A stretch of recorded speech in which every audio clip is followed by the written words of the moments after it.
que nele crê não pereça, mas tenha a vida eterna. Porque Deus enviou o seu Filho ao mundo, não para que condenasse o mundo, mas para que o mundo fosse salvo por ele. Quem crê nele não é condenado, mas quem não crê já está condenado, porquanto não crê no nome do unigênito Filho de Deus.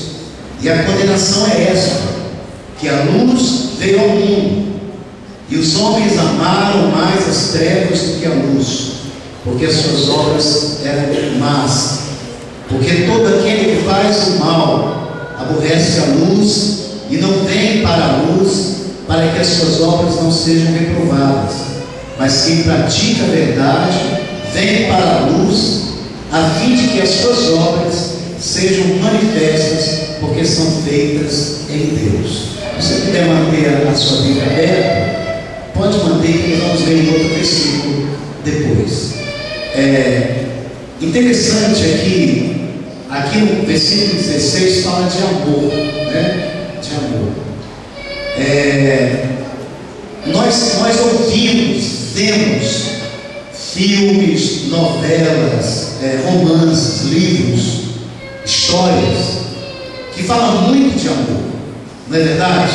Por exemplo, temos alguns clássicos, né, que falam de amor, como Romeu e Julieta, que é teatro, tornou-se filme, né, livro, uma história contada que todo mundo conhece, porque fala justamente de amor.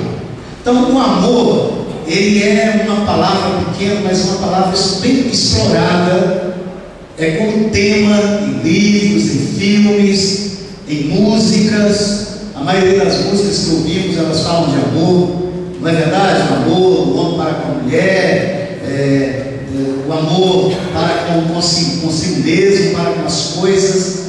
Mas quando a Bíblia fala de amor, fala que Deus amou o mundo de tal maneira, esse amor aqui é um amor diferente do amor que nós estamos acostumados a ouvir e talvez até acostumados a praticar.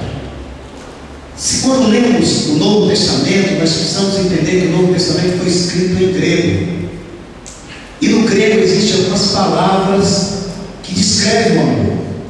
Uma palavra muito conhecida é filéu, que significa o quê? Companheirismo, amizade. Então, quando uma pessoa desenvolve um companheirismo com alguém, amizade com alguém, isso é chamado de amor, de filéu, pelo grego, pela palavra de Deus. Existe outra palavra também que é muito conhecida, que é eros, significa amor sexual, atração sexual, amor entre um homem e uma mulher e um homem. Também é uma palavra muito conhecida e explorada como temas de filmes, como temas de novela, de livros, de músicas, etc. Mas essa palavra que nós vemos aqui, Deus amou, essa palavra aqui é uma palavra diferente, é uma palavra que muitas pessoas ainda não compreendem, porque a palavra amar ou amor aqui é a palavra grega agapo, ou alguns chamam ágape. O que é a palavra agapo? Essa palavra significa amor incondicional, ou seja, Deus amou eu e você, todo mundo nessa terra, incondicionalmente. Ou seja, nós não fizemos nada para Ele nos amar, nós não fizemos nada para Ele gostar de nós. Nossas ações, nossas palavras, nossas atitudes, não tem nada que possa atraí-lo de tal forma que Ele venha nos pagar com seu amor. Não, ao contrário, Ele olhou para cada um de nós e nos viu pecadores, porque nós somos pecadores desde quando nascemos nessa terra, nascimento da nossa mãe, né? Porque nós herdamos essa herança do pecado, que é uma natureza, através dos nossos primeiros pais. No livro de Gênesis, no capítulo 3, você vai ver essa questão do pecado, né? Porque nós vamos encontrar ali Adão e Eva, que foram colocados, criados por Deus e colocados no jardim, mas que no entanto eles desobedeceram a Deus. E quando aconteceu esse ato de desobediência, a Bíblia fala que isso chama-se pecado. A palavra pecado significa errar o alvo, desobedecer, não cumprir preceitos, não cumprir mandamentos, não cumprir ordenanças, não cumprir leis. E quando os dois pecaram, todos nós que nascemos, ou todo ser humano que nasceu depois, gerados de Adão e Eva, nasceram como se fosse uma cópia com defeito. O DNA espiritual de cada ser humano, desde Adão até a consumação dos séculos, é um DNA defeituoso, né? É uma genética espiritual defeituosa, porque nós herdamos isso do pecado que veio dos nossos primeiros pais, e isso nos separa de Deus. A Bíblia deixa claramente que o pecado separa o homem de Deus. Eu estava vendo um documentário essa semana, e o documentário falava o seguinte, de um pastor norte-americano que faz exorcismo, e que ele exorciza demônios da gula. Inclusive ele disse que um homem de 130 quilos que comia muito, que tinha problemas, ele quando exorcizava aquele demônio, perguntou para o demônio: quem é você? Qual é o seu nome? E o demônio disse para ele assim: eu sou comida, meu nome é comida. E ele trabalha exorcizando pessoas que são possuídas de demônio. Mas nessa reportagem eles falaram algo diferente. Eles disseram o seguinte: quem nos leva ao pecado, quem nos leva ao erro são os demônios. Os demônios é que nos leva a pecar. Então a culpa do ser humano pecar, a culpa do ser humano desobedecer a Deus, são dos demônios. Irmãos, a Bíblia refuta essa palavra, porque Deus não tira a responsabilidade de cada um de nós. Nós somos indivíduos responsáveis. Não quer dizer que demônios não possam influenciar. Pode sim, mas a responsabilidade não são deles, é de cada um de nós. A responsabilidade, quando eu comparecer diante de Deus, no momento em que eu fechar os meus olhos aqui nessa terra e comparecer diante dele, no tribunal dele, a responsabilidade é minha. Eu não posso chegar lá e falar: Deus, eu pequei, eu errei, porque os demônios estavam em mim, me levou a agir com tais ações. Não, eu não posso falar isso, porque a responsabilidade é minha. Então, quando esse programa diz que quando as pessoas pecam é por causa da influência dos demônios, eles estão excluindo a parte mais importante, a parte básica do cristianismo. E que parte é essa? Todo homem nasce com a natureza pecaminosa. Todos, homem, toda mulher, quando nasce com a natureza pecaminosa. E por nascer com a natureza pecaminosa, ele já nasce, como diz a palavra de Deus, separado da vida de Deus, separado, de toda a eternidade que Deus preparou para ele. Ou seja, essa pessoa, com a sua própria natureza pecaminosa, já nasce com um problema, com um defeito. Imagina você, eu até estava ouvindo sobre um rapaz, um escritor colombiano, que ele escreveu um livro de mais de 300 páginas, e um livro excelente, e ele mandou para o prego. O livro rodou mais de 10 mil cópias, e quando chegou a primeira cópia para ele, no meio do livro, havia um erro terrível, e ele então foi reclamar da editora por causa desse erro.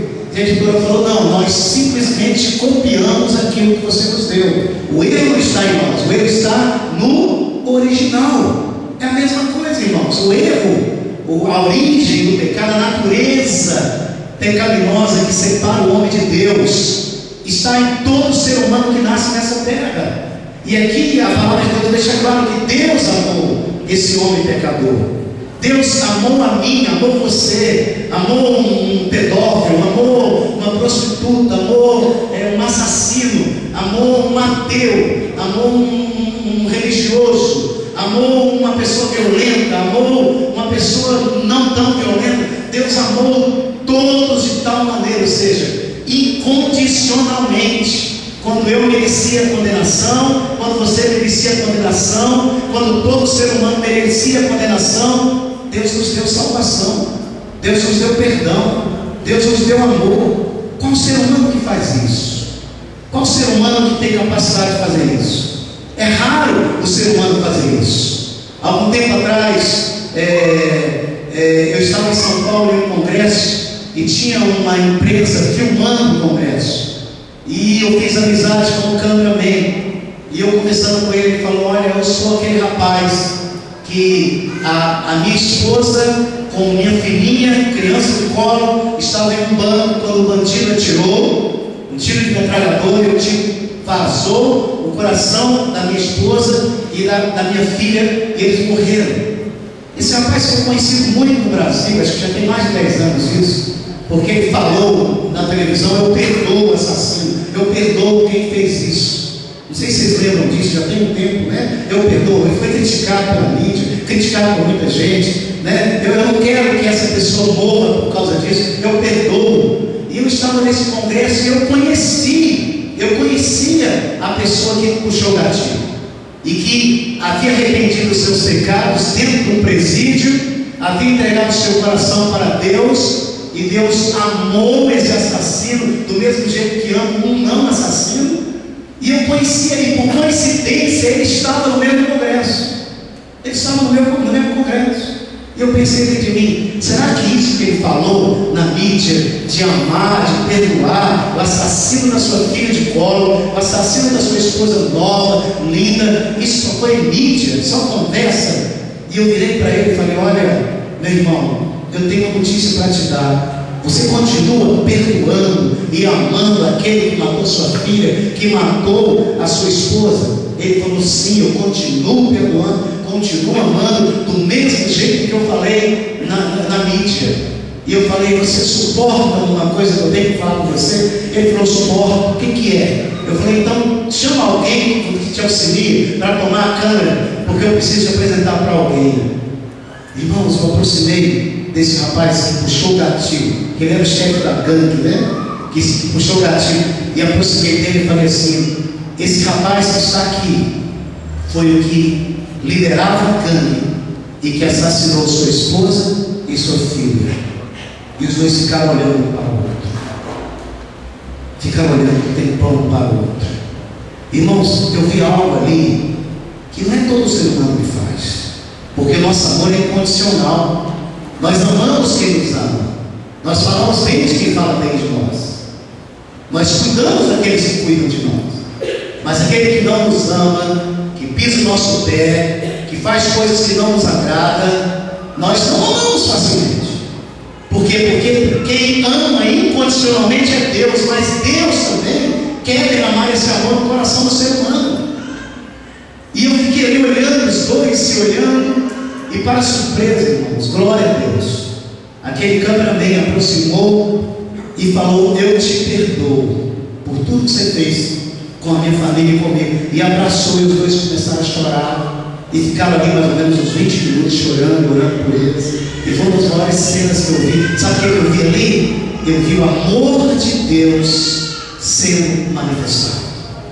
O amor de Deus que não se encontra no coração humano, mas que no entanto foi derramado por Deus no coração daquele homem e no coração do assassino, do ex-assassino. Por quê? Porque eles abriram seus corações, Deus os perdoou. Deus perdoou o pecado original que eles haviam herdado, como nós herdamos. E ali nós vimos dois homens, eu vi dois homens abraçados, dois homens se perdoando e dois homens orando, porque o amor de Deus é incondicional. Irmãos, dentro de um casamento, quantas pessoas que não perdoam por coisas boas, quantas pessoas que dizem que vai amar a esposa, se a esposa fizer isso e isso, se adequar a ele nisso e naquilo. Ou então, quantas esposas falam com o marido: eu vou amá-lo se você se adequar a mim nisso e nisso. Isso não é amor, irmão. O amor incondicional, ele se sacrifica, ele entrega. O amor incondicional, ele não quer nada em troca. Ele dá sem querer